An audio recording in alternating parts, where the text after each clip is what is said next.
Good morning, everybody. Welcome to our Cabinet meeting on Monday, the 21st of June, 2021. It's coming up to 9:30, so we will commence.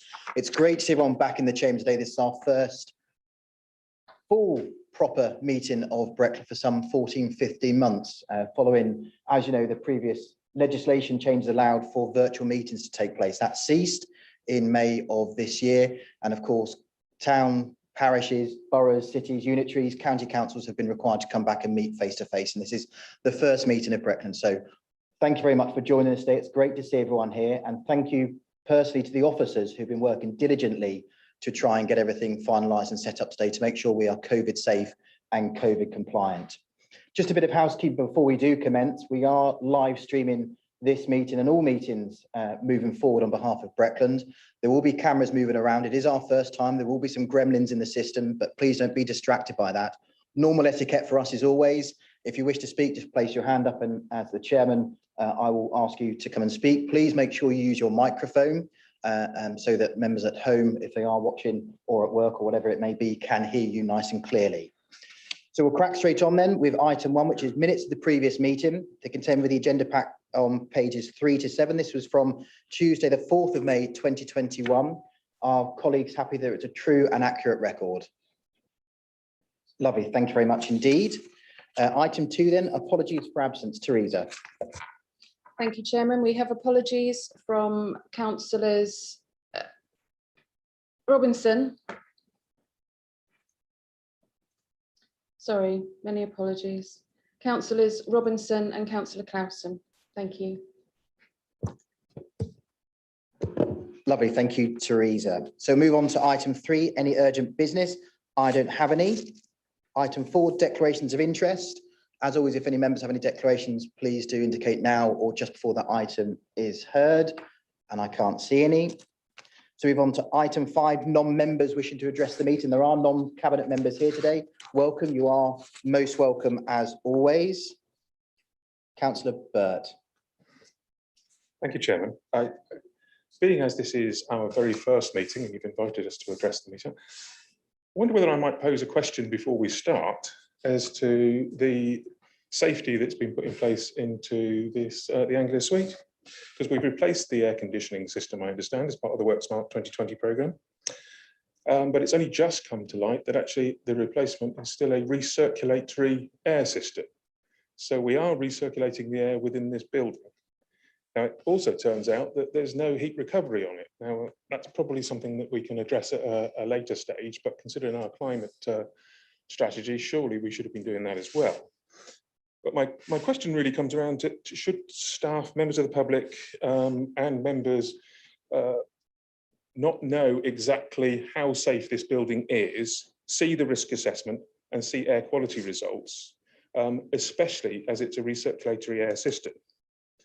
Seems to me that it's incumbent on the council to as much as possible stop infections at all, because reducing hospitalizations means that we can reduce lockdown so much earlier, and we should be a beacon of good practice. And I'm not sure that our air conditioning or our disclosures is that. Thanks, Councillor, for your question. As always, just to remind members that the convention at item 5 is not to allow questions to the Cabinet. That is to ensure that members who aren't Cabinet are welcome to the meeting so they can ask items, particularly in relation to items within the agenda. But as it was such an important question, Councillor, I'm more than content on this occasion to take it. I'm not an expert in the matters relating to the questions you've posed. I know you have raised them several times before with questions either at full council or in individual private briefings to members about the work undertaken, and I assume that you have received the relevant information in regards to the systems we use in the building.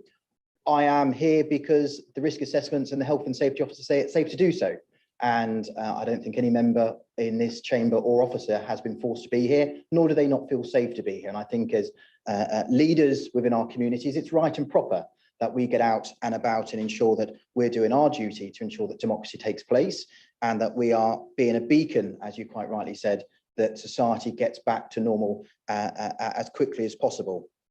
If you have any evidence to say that the systems we're using aren't safe, then please do bring it to the attention of the head of paid service, the monitoring officer, and they will then look into that.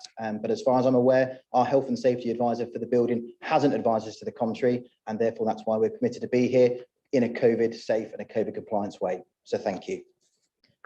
So move on to item 6 then, Chairman's announcements. I don't have any. Just to say, actually, I do have something. Today we started to fly the flag for Armed Forces Day. Our Chairman, Councillor Roy Brain, kicked us off with that, and it's really some moving words of what Breckland contributes to our local community through our support to the Armed Forces Covenant. And Breckland has a long, steeped history, as was mentioned. And it's not just about a single day where we fly the flag to raise that awareness of the Armed Forces Day. It's every single day Breckland is flying that flag to support members of the Armed Forces and their families, dependents, and those previous veterans. We do that through numerous ways, through our housing policies, through our support for our inspiring communities, through the Armed Forces Covenant, in which Breckland Council contributes some £5,000 a year, the only district and borough council in the county to support financial contributions to that scheme, in which individuals across the county who sit on the Armed Forces Covenant Board for Norfolk can ensure that that money goes to schemes and activities in which compel some real dividends to support the Armed Forces community. So today's a really important day. It marks one of our 7 themes for Breckland, and I'm really grateful for Breckland Council's continued support to the Armed Forces community.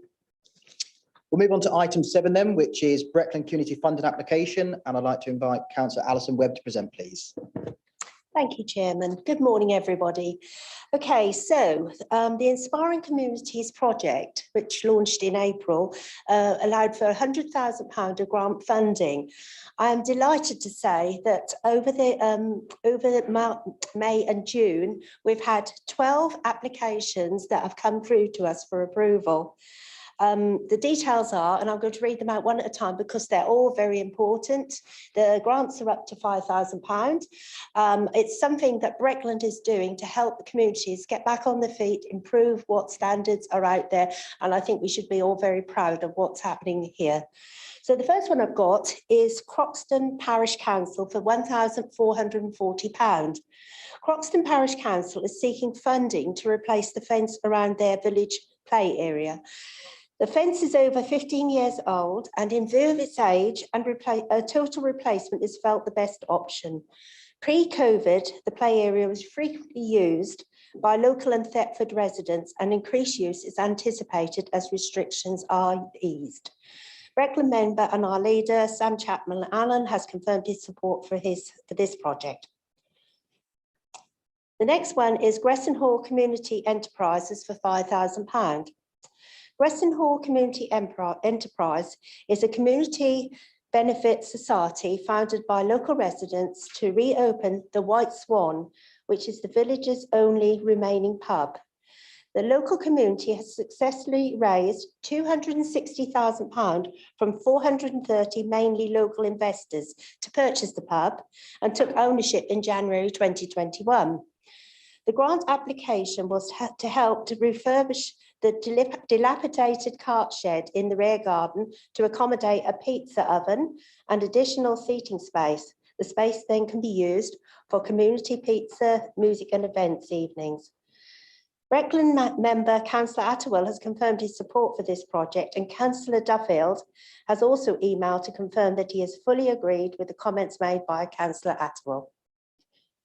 The third one I have is Thetford Town Cricket Club for £5,000. Thetford Town Cricket Club runs adult teams as well as a growing junior section, under 11, under 13 and under 15, and a girls under 13 team. In 2021, it will be running the English Cricket Board junior youth programmes to encourage youngsters into the sport.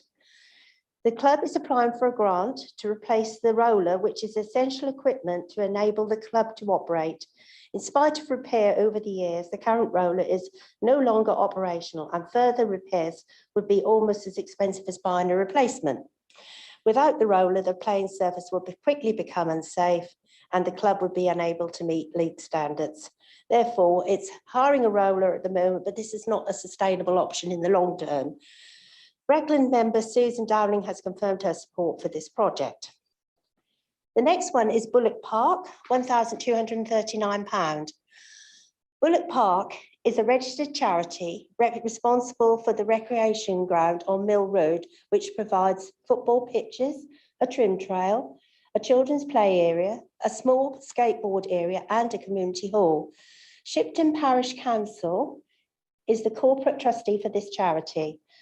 The charity is seeking funding to purchase 2 sets of football goals. One set is a full-size set for 11-a-side football and the second set is a smaller size for younger children. Breckland member Paul Hewitt has confirmed his support for this project. Weeting with Broomfield Parish Council, £4,360. Weeting with Broomfield Parish Council will receive funding to contribute to the purchase of a new piece of equipment comprising of a climbing frame and slides. This would replace existing equipment constructed from wood, which has become slippery in wet weather and is now coming to the end of its life. The new equipment will be made of stainless steel and offers far more activities for toddlers and young children. Breckland member and leader Sam Chapman Allen has confirmed his support for this project. The next one is Carbrook Parish Council, £4,999.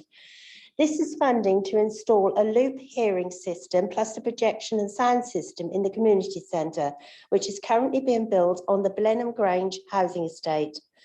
The estimated completion date of the building has been brought forward to late summer 2021, and the plan would be to install the equipment in the hall that's being built. The community centre will be owned by the parish council and a separate subcommittee is supervising the fit out of the building and who will then run it. Breckland members Helen Crane and Claire Bowes has confirmed their support for this project. I believe that Helen would like to say something at this point. Councillor Crane, sorry, you just need to turn your... I thought I had, sorry. Thank you very much, Alison. I was very pleased to be able to support this application, and the Carbrook Community Hub Committee and the Parish Council will be delighted to receive this funding, which matched with theirs will enable a state-of-the-art sound system and hearing loop to be fitted to the new Community Hub building, which will open in the autumn. This is not an insignificant sum and is going to make a huge difference to Carbrook and especially the Blenheim Grange community and estates that are segregated by the B1108 from Carbrook Village and have no community facilities of their own until now. So on behalf of the Community Hub Committee, I would like to thank Breckland Council for this grant scheme. Thank you. Thank you. Okay, moving on to the next one, Prison Start Communities, £4,974.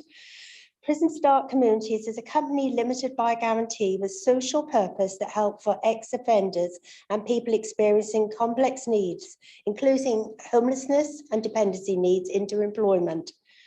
It assists people on release from prison and whilst in supported accommodation, engaging with them to provide accessible training and work experience. It supports staff match individuals with suitable employment opportunities through links with local and national employers. The driving force between Prison Start is Jez Chettle, who runs the Thomas Paine Hotel in the town, in addition to being a director of Prison Start Communities. So this grant will provide training and on-site work experience for ex-offenders and adults who have recently had experience of the judicial system and complex need, including homelessness, poor mental health, substance and alcohol needs, and long-term unemployment. Breckland member Mike Brindle has confirmed his support for this project. The next one is Norfolk Deaf Association, £4,500. Norfolk Deaf Association has been awarded funding towards the running costs of a new initiative, the Mobile Cup of Care project, aimed at reducing loneliness and isolation. This is a partnership-based, multi-agency project led by NDA, but delivered jointly with Vision Norfolk, Age UK, Norfolk LGBT and Project, Norfolk CAB and Norfolk Waveney Mind, focusing on reaching and supporting various groups of beneficiaries in the Breckland area who, due to their age, disability, gender, physical and emotional mental conditions and other factors such as deprivation, experience social isolation and loneliness. I supported this project alongside Councillor Sherwood and Councillor Morton.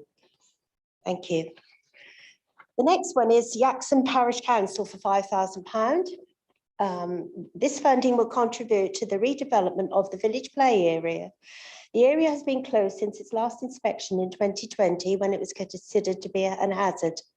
The work will see the removal of the existing 30-year-old equipment and the installation of new flat seat swings and a cradle seat swings and a new Planet Jungle multi-play area.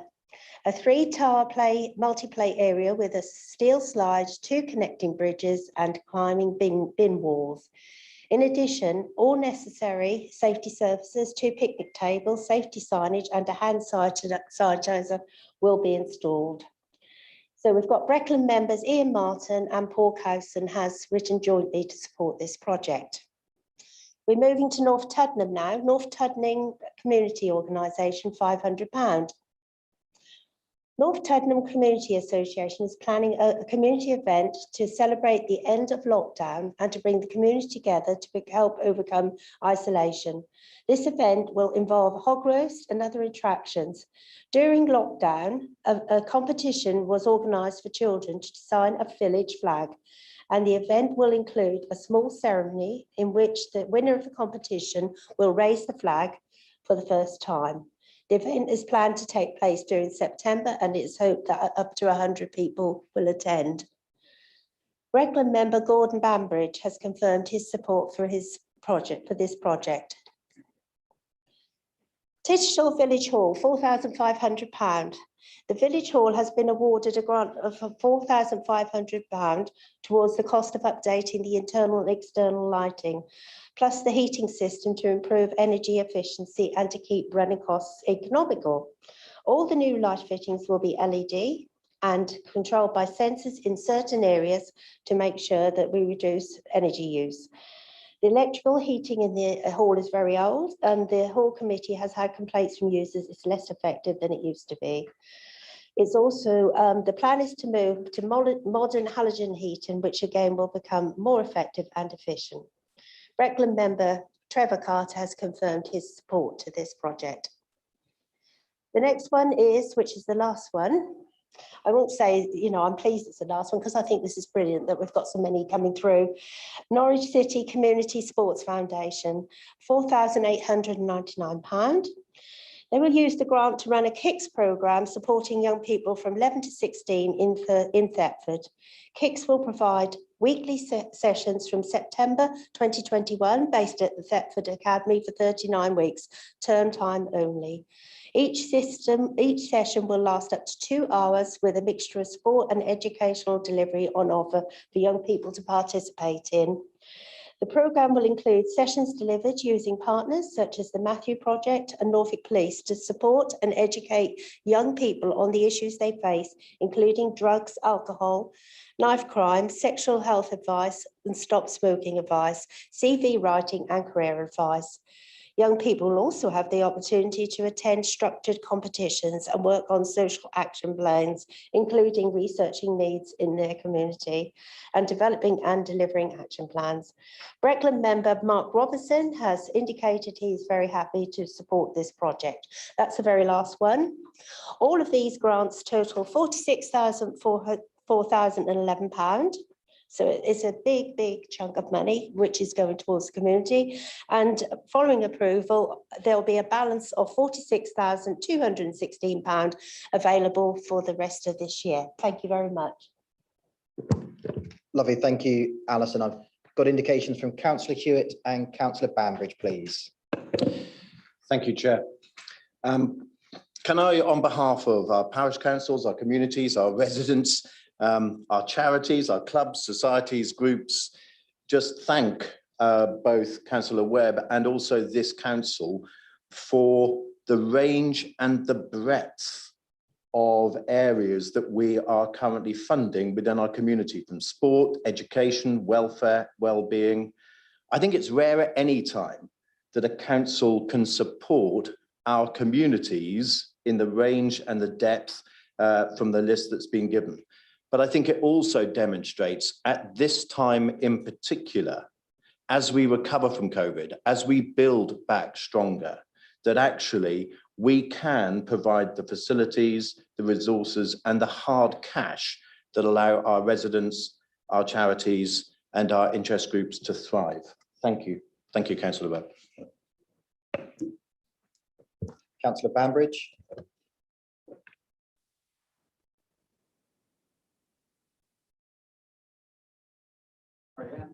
Just need to turn it on, Councillor Back. Yeah, sorry, I think somebody was blocking it. Yeah, on behalf of North Tuddenham, which is in my ward, we gave them a small grant of £500. But I just wanted to say thank you for that, because it will prove an enormous advantage to that very small village. I would say it's pivotal to getting the community back together again. During the period of lockdown, this village has suffered a number of sort of catastrophes within it, including the extreme danger of the church tower, for which they've managed to raise, I think, something like £250,000.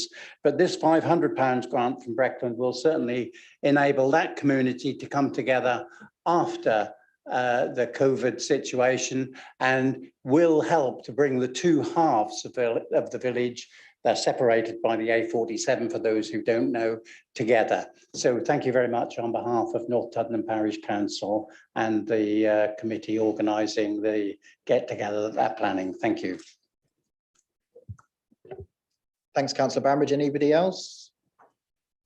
No, Alison, thank you to you and your team for that. So move on to the next item, which is item 8, the Q4 financial performance report for 2020 to 21. Councillor Phil Cowan to present, please. Thank you, Chairman. Colleagues, good morning.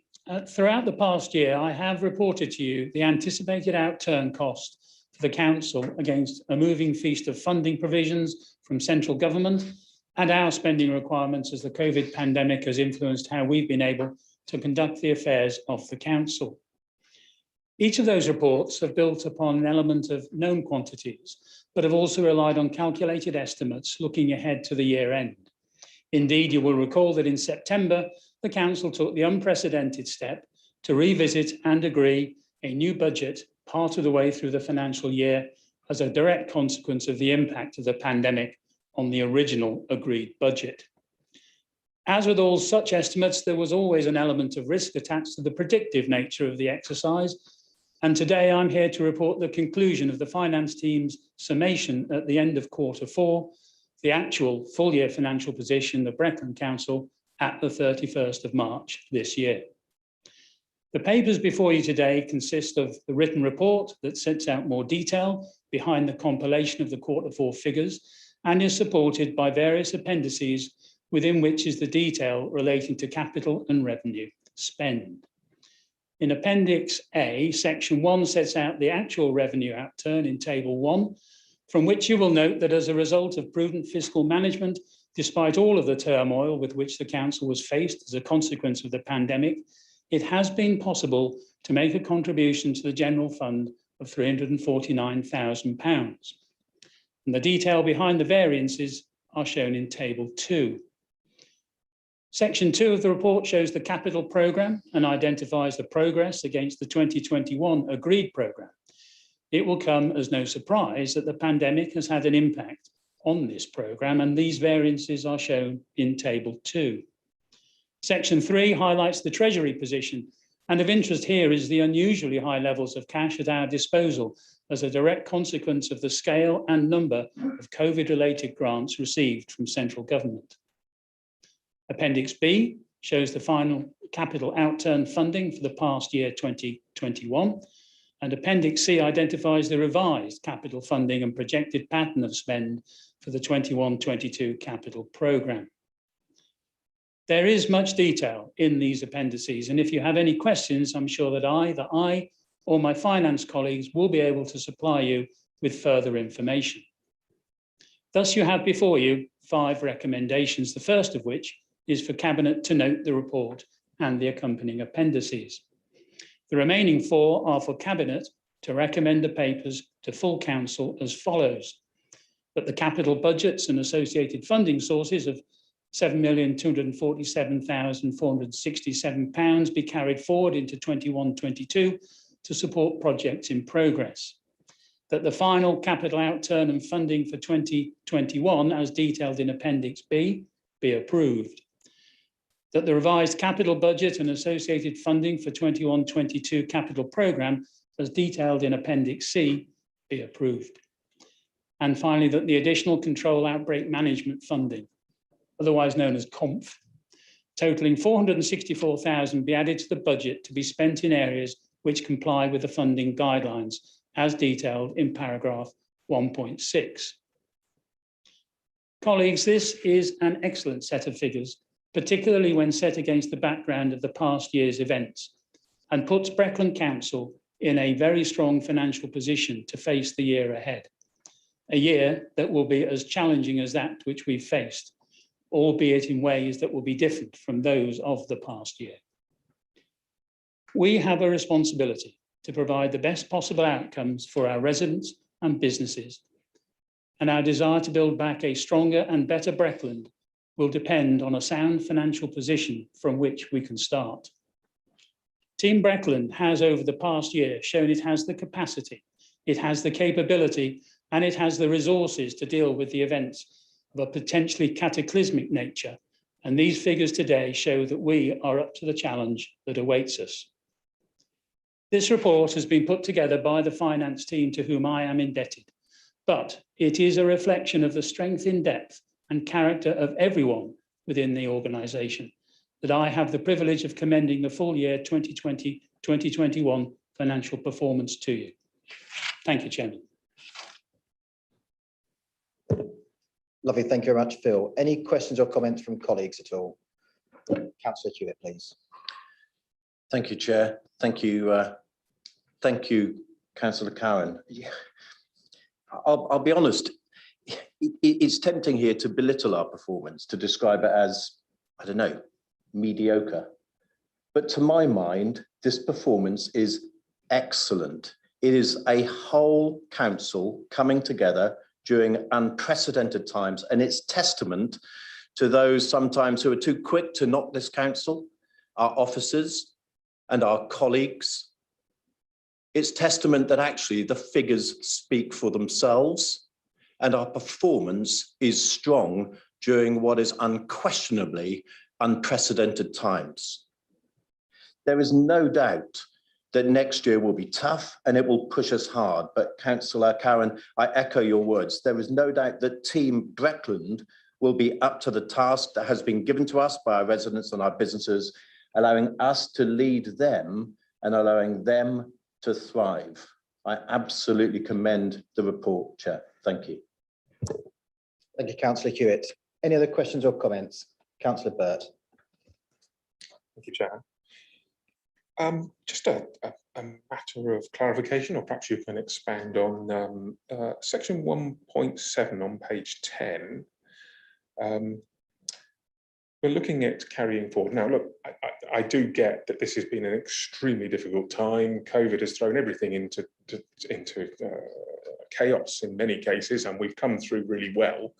And we are using, it's a special case that we're carrying things forward. But I seem to remember with the waste vehicles and the waste vehicle contract that when we made the decision, it was an urgent decision because the quotation for spending that money was only valid for a fixed time. I think it was 3 months, hence the reason that we had to make the decision quickly and spend the money. And yet we have £2,075,000 being carried forward sort of a year later. Just wonder whether we can have some sort of clarity as to why that happened, because I thought the vehicles had been purchased and the contract was in place and refuse is still being collected.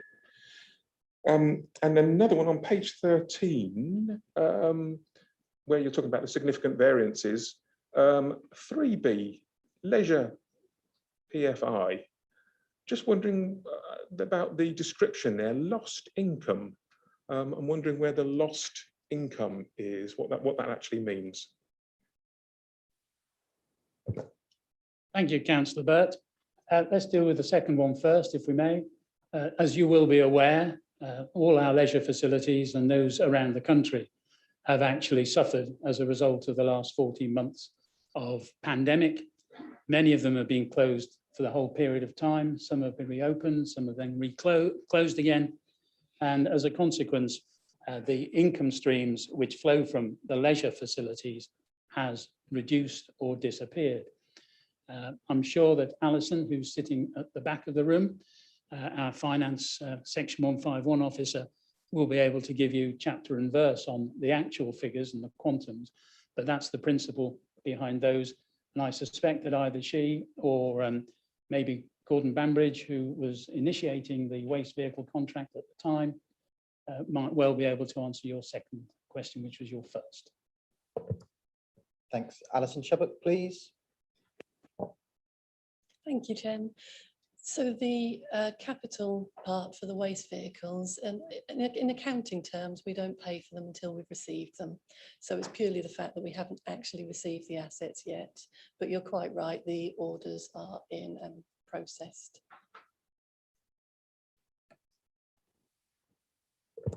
Did you want to expand any further on leisure, or is Councillor Cowan's response satisfactory from your perspective as the 151? I can expand, but he's quite right. It is just the income that was due from leisure. We had to carry the first 5% under the government scheme, and then they paid us the remaining 75% of any lost income. So that figure there is the remaining 20% that we can't claim. Good, thanks. Very logical. Any other questions at all? Super. So we've got 5 recommendations contained in the report. Are you happy to move the recommendations, Councillor Move Cowan? the recommendations, please, Chairman. All those in agreement? That's unanimous. Thank you very much. That's all passed. So we'll move on to item 9. We'll just do a quick change at the back and everything else which is required to go with that.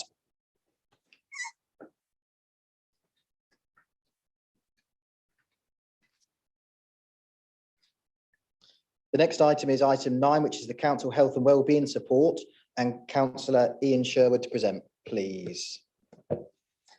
Thank you very much, Chairman. Good morning to you all, and I'd like to repeat the words of our Chairman. It is great to be back in a room with all my council colleagues from all sections of the council on this day. So it gives me pleasure to present the Health and Wellbeing Report. As a council, we're adapting to our changing roles, our responsibilities and priorities in the wake of the COVID-19 pandemic. As part of this, we want to make sure we're doing everything we can to make sure that members and staff feel they are returning to a healthy, safe and supportive working environment.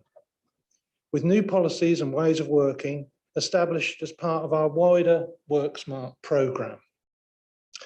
The Council has always prided itself on promoting and supporting the health and well-being of our staff, providing a range of support and assistance. And section 2.3 of the report before you today, the Council's health and wellbeing support being further extended and enhanced by implementing a new smoke-free policy, which first and foremost encourages and offers support to staff that wish to quit smoking. And I think that's a really important part because supporting our staff is key. We plan to designate Elizabeth House as a smoke-free site, and that will include the car park and outdoor areas. Ensure that staff only take smoking breaks in their own time and off-site. Use positive encouragement to implement the policy, but where necessary, enforce this through existing disciplinary procedures or the code of conduct. The important thing to remember that this has had widespread support from staff. And if you look in section 2.3, you'll see that we refer to overwhelming agreement that 89% of respondents support this policy. This is our staff.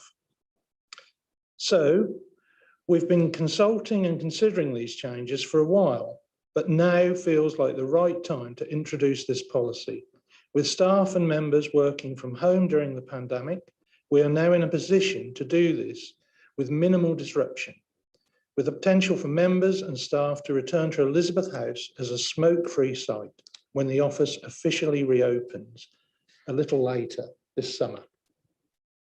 While our policy was developed in consultation with the Norfolk County Council Public Health to include vaping and e-cigarettes, we are, however, aware that NICE is due to consult on some new guidance, re-smoking cessation, on the 25th of June.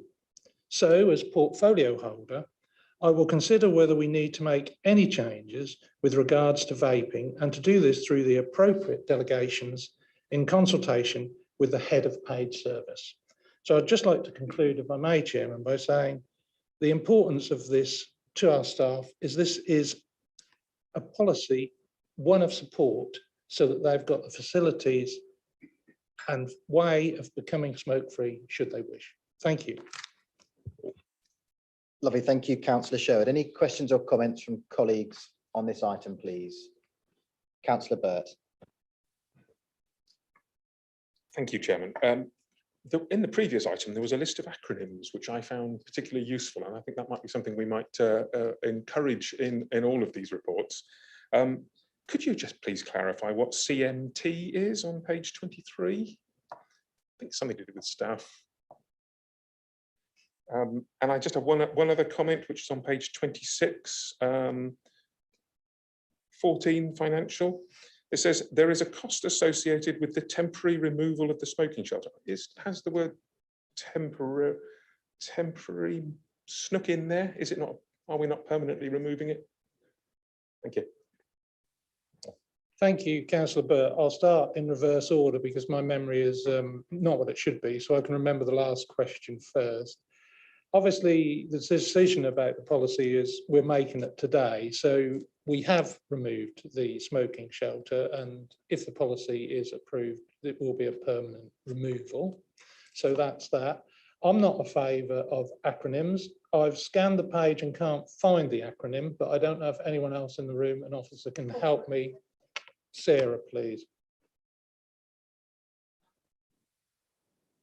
You have to, sorry, you have to turn your microphone on, Sarah. Sorry, apologies. Yes, it stands for Corporate Management Team. So that's the assistant directors and the directors.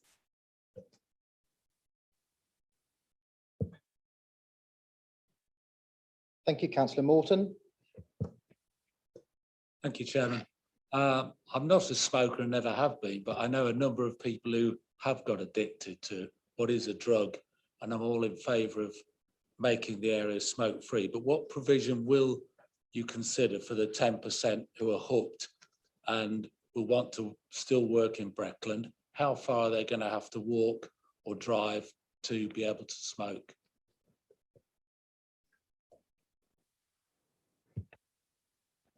Thank you, Councillor Morton, for your question and comments there. I think if you've been involved with Breckland for any length of time, it's clear how much we do value our staff and want to make sure that they have the right tools to do what they need to do. You'll have seen in the report that we are going to offer support for people who want to try and give up smoking. I think it will be a period of adaptation, but under the new wider Work Smart programme, every member of staff won't be in this building every day of the week. So there's a chance for those who wish to take that journey to end smoking to be able to adapt to that. So I think we will be adaptable. We will work with our staff to try and encourage this. But I think on this occasion, this is the right way forward, and this is the right thing to do. Thank you. If there are no other questions or comments, and can I just thank the Councillor Sherwood and the staff. This shows that the culture in the organisation allows the staff to come forward with these suggestions. This was not politicians bringing forward this suggestion. This was coming from the staff themselves. And I think it reinforces the culture of Breckland, that team Breckland environment, that staff feel that they can bring any idea and suggestion forward, and us as politicians, because the Constitution requires, we will then make that decision as required. And today is part of that. And it's not just, as Ian mentioned, stopping smoking on site. That's just one part. The wider purpose is supporting staff for their well-being and health through their journey, as Ian said, to make sure that if they wish to give up, we are here as an organisation every step of the way to enable them to do that through our resources, through time, through counselling and through support. And this is just one part. And of course, members will be aware of the wider work which took place throughout the whole of the pandemic, in which we were supporting staff through fitness, through mental health, through mental well-being, and some fantastic activities. I think you had the calendar of activities, and every single day something was taking place, from yoga to Zumba to walking to a photographic competition. And I think it just goes to show that we do absolutely embody the culture of staff at the centre of everything we do. And this is just one part of that journey. So Councillor Sherwood and the officer team have pulled this together. Thank you. And I think that colleagues across the political spectrum, as mentioned by Councillor Morton, are fully supportive of this initiative. Are you happy to move the recommendations then, Councillor Sherwood? I am, Chairman. I'd like to remove I'd like to move the recommendation. Thank you. Thank you. So we note that moving to the recommendations of that amendment in relation to the new evidence coming forward through NICE in consultation delegation with yourself and the head of paid service to make any amendments required. Thank you very much. That's unanimous for hands and nods. We'll move on to item 10 then, which is the Q4 2021 performance report. As you heard earlier, Councillor Mark Robinson is unable to join us today through ill health. So I'm asking the Assistant Director, Jason Cole, for Customer Digital and Performance to present the item on his behalf. So Jason, please. Good morning, everyone. And I'm presenting this as Sam, the leader, has just said, on behalf of portfolio holder Mark Robinson. So the Q4 performance report covers the performance of the council between January and March this year. And at the request of the Overview and Scrutiny Commission, the report has been tweaked to add an additional column related to the performance during the same quarter 12 months ago.